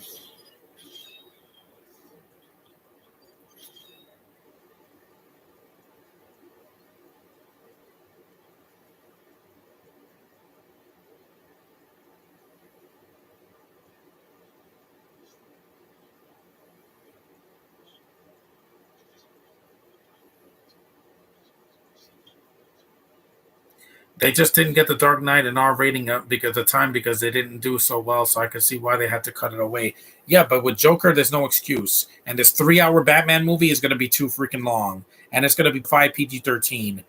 It's not going to be an R rating like Joker was, so it's not going to make as much as Joker. Do you like Indian food? I could take it or leave it at.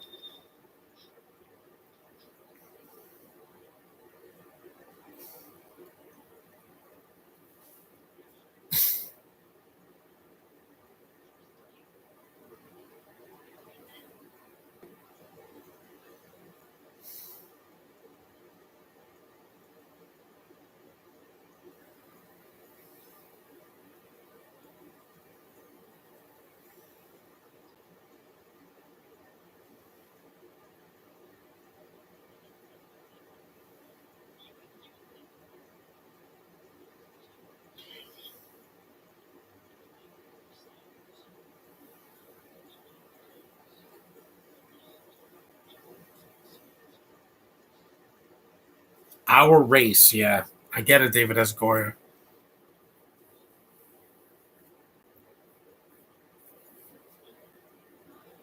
I'm surprised that Doug Jones didn't do this movie. I guess because he didn't work with Guillermo del Toro till Hellboy.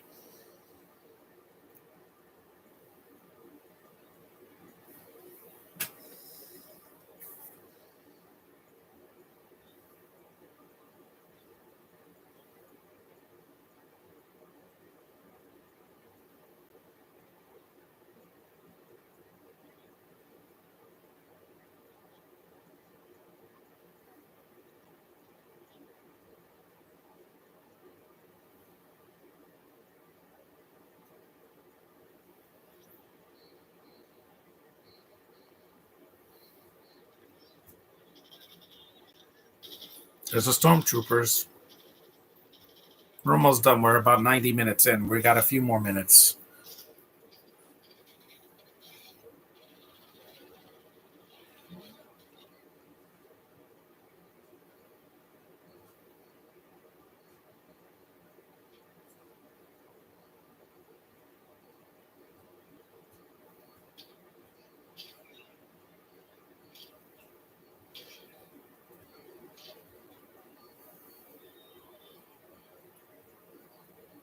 Here we go.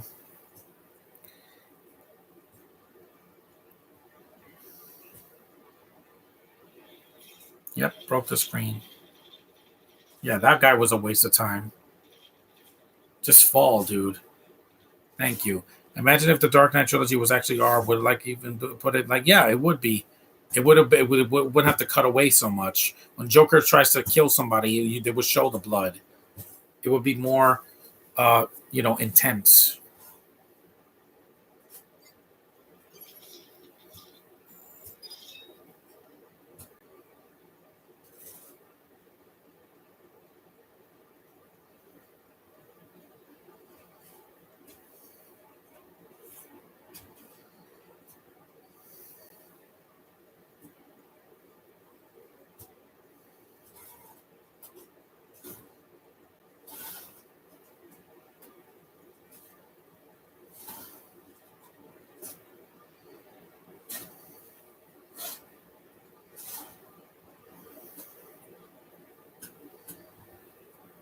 Yep, there's a lot of blood in the movie, all over the floor.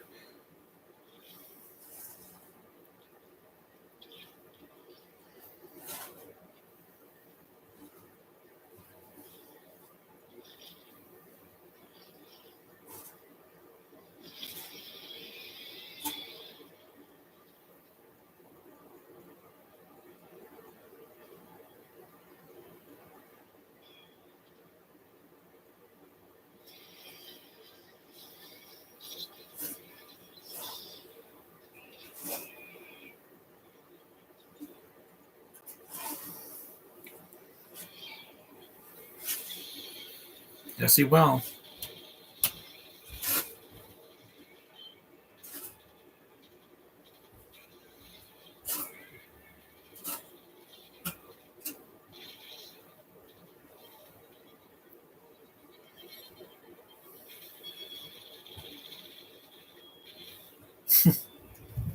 Is Daphne and Velma and Scoob Equally bad, yeah, because they don't respect the franchise.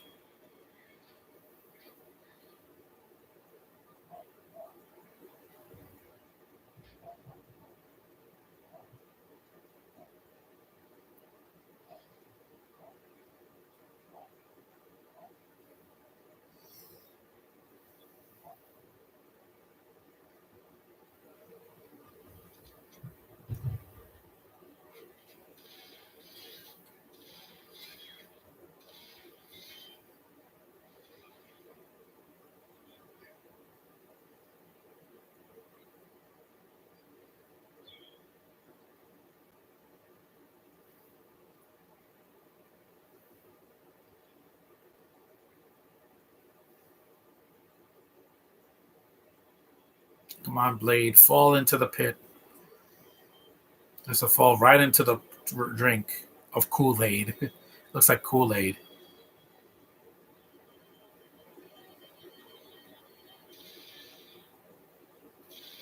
Yep, here we go. You missed. Nice, nice pool of Kool-Aid because that's not blood. It doesn't splash like that.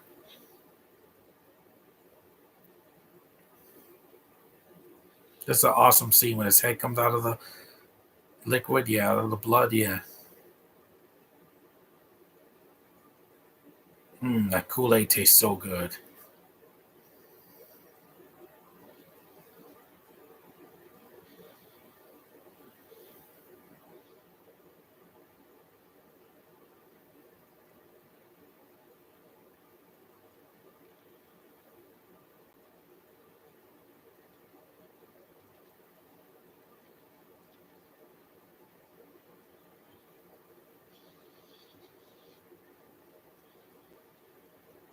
Here we go.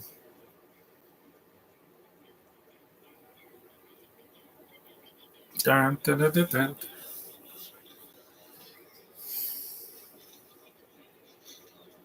Here's the final battle scene in the third act. Is Daphne and Velma and Solo equally pointless? Yeah, because they don't add anything to the mythos of the characters. That's why I thought they were pointless completely. Both of them. They came out in the same year, too. Watchmen was R, yeah, and it still holds up. People got to stop calling Deadpool the first R-rated comic book movie, even though there were several that existed. The Punisher, Blade, Watchmen, V for Vendetta, it counts. If it's based on a comic, it counts.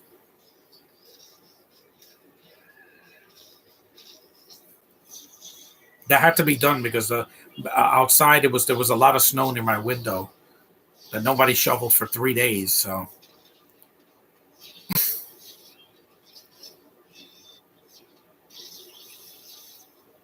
and Wesley Snipes still holds up in these movies. Yes, even the third one with his ego, it's still I can get entertainment out of it. Ryan Reynolds is awesome in that movie. He wasn't as bad as in Green Lantern or in X-Men Origins Wolverine, which is way worse. Suplex City, baby.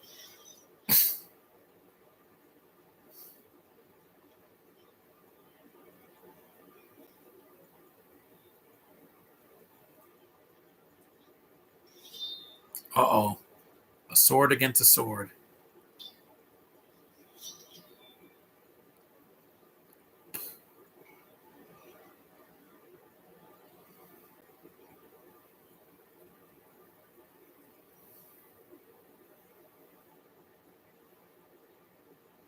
This is awesome. I love this scene. Mm-hmm. Yep. Ooh, man. This should have been in the Mortal Kombat movie. Cutting a guy in half with a sword. Then people wouldn't have complained so much. Oh, there's just nothing like the game, even though they got the blood and the violence and the fatalities from the game. Hell yeah, like shades, baby. Yeah, because he's wearing like yellow contacts.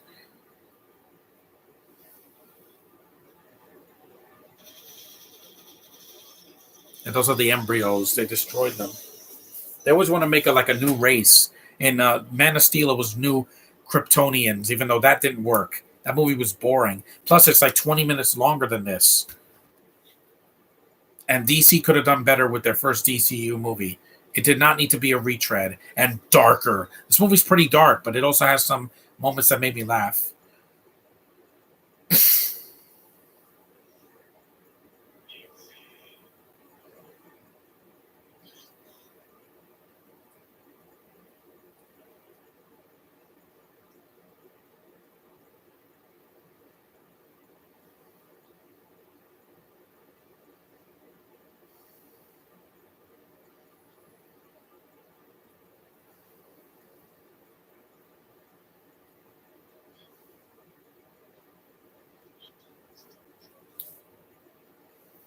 There's a subtitle scene, so yeah, I don't think the subtitles are needed. I'm like, most of the movie is in English. I don't think the subtitles are needed.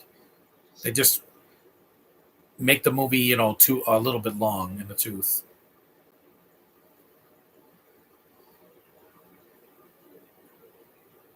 The makeup effects are good. They really are.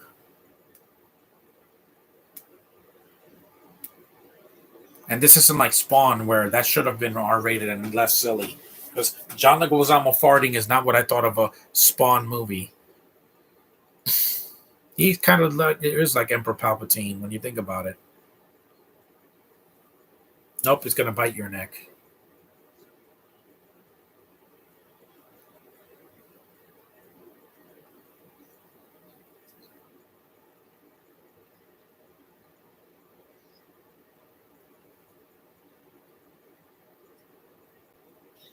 Yep, bit your neck. And he didn't even struggle. He was just like, nope, just bite my neck.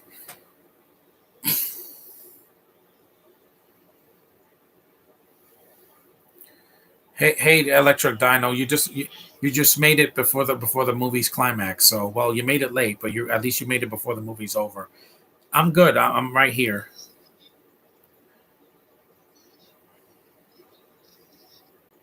He's bleeding blue, yeah, to reduce the violence a little bit, even though the movie's been bloody enough. It's like the penguin when he bleeds at the end of Batman Returns.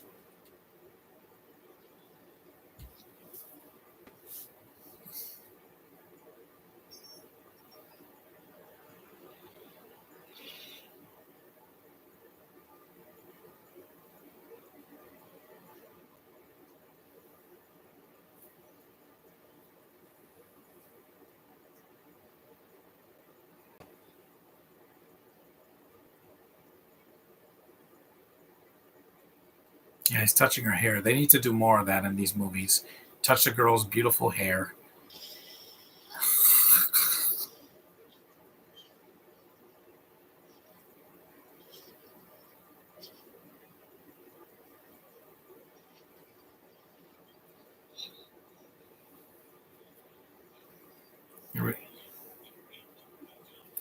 Which is worse, the 2022 Batmobile or the 1997? 97. It's not the Batmobile that's the problem with the new movie. Yeah, there's the bad CGI again because that movie is not gonna look bad. It's just I think the movie's too freaking long.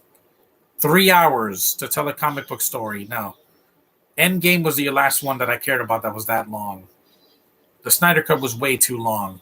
It could have been 2 hours and 40 minutes. That would have been long enough. You did not need an extra hour. There's a lot of scenes that could have been shorter.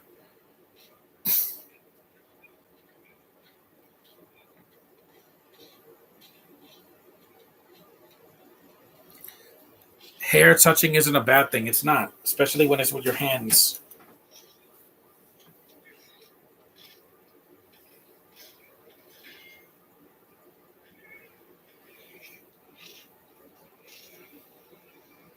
The CG blade. It looks like a video game.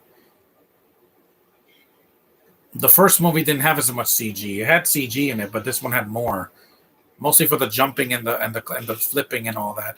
It looks ridiculous.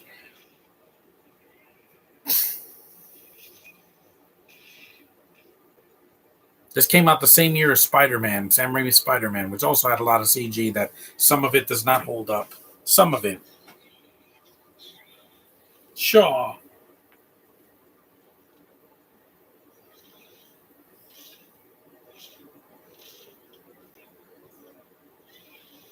Still looks dumb. He's jumping in the sky like he's a suit, like he's Superman. That looks ridiculous. He's like, "Rah!" uh, How do you feel about Chris Pratt voicing Garfield? Well, I don't care about Garfield that much. So it's not necessary for Blade to have a girlfriend. That's one of the problems that Transformers 4 and 5. Mark Wahlberg had a forced love interest. Yeah. Well, did he have a love interest in 4?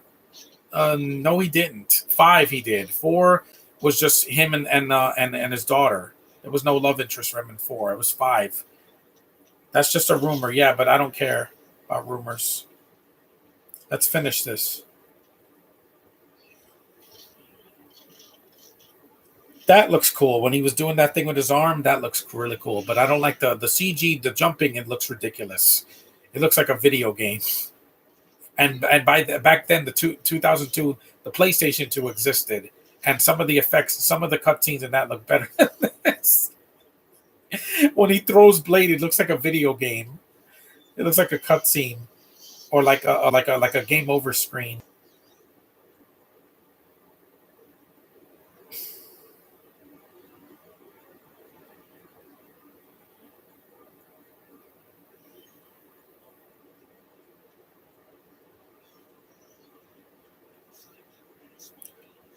Was Mark Wahlberg's love interest still forced? Yes. In 5, it was that dumbass lady that was in Guardians 1 and 2. The effects in the Two Towers and Attack of the Clones still look good. Yeah, they look better than some of the CG in this movie. Would you rather buy Eternals on 4K or 2 Papa John's pizzas? Neither. I would burn both. I would put it in the Papa John's box and burn it in a freaking barrel because that's what they deserve. They both hurt me. They both hurt my insides. Say nighty night, Luke Goss.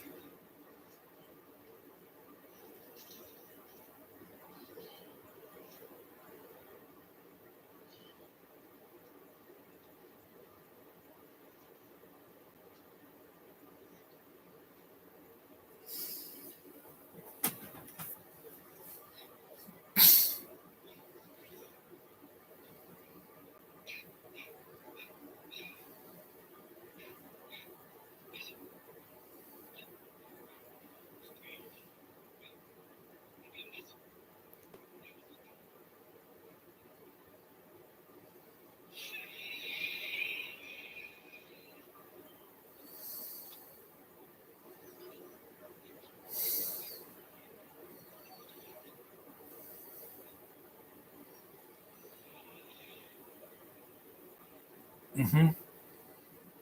His body just disintegrates. That effect looks fine because it was 20 years ago, but the CGI jumping looks ridiculous, guys. If you've ever seen this movie, especially on 4K or Blu-ray, those effects look even worse in high definition. If Blade had a love interest, British or not British, would you still like it, or if it would feel forced? It doesn't really matter. Just give somebody that's interesting, that's on his level. They put a female in the TV show, and she wasn't that bad. She did do something stupid in the first pilot episode, but that's here or there.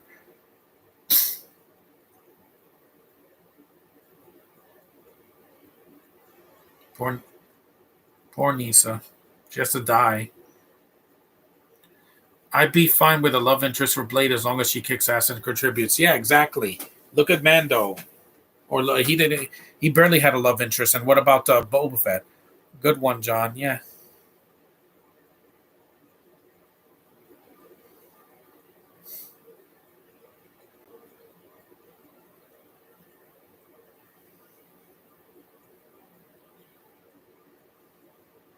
Of course you do. We all do. We want to see the sun melt the snow. That way I could walk outside again without boots. Because I've had to use boots for the past couple days going out since last Saturday.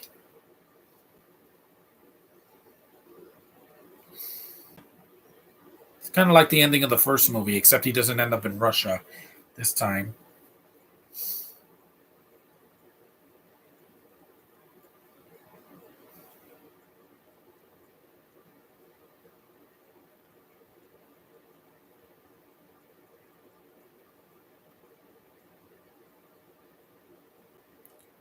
Nah, see, yeah. No, I'll get to that movie eventually. She has the same fate as the vampire girl from the third Librarian movie. It's like Thanos snapped her away. She doesn't want to be turned. That's why. What's the worst cartoon you've ever seen? One of them is yeah, she turns to dust. One of them is Planet Sheen because it was horrible. The CG it looked horrendous. Even back in the 2010s, it looked really bad.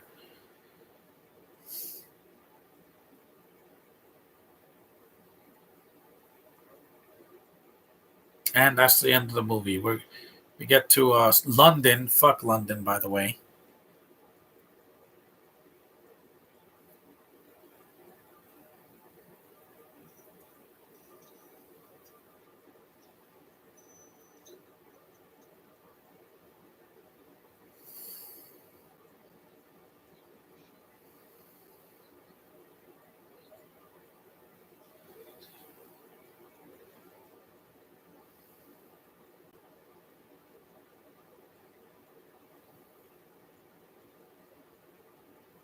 It's not a girl.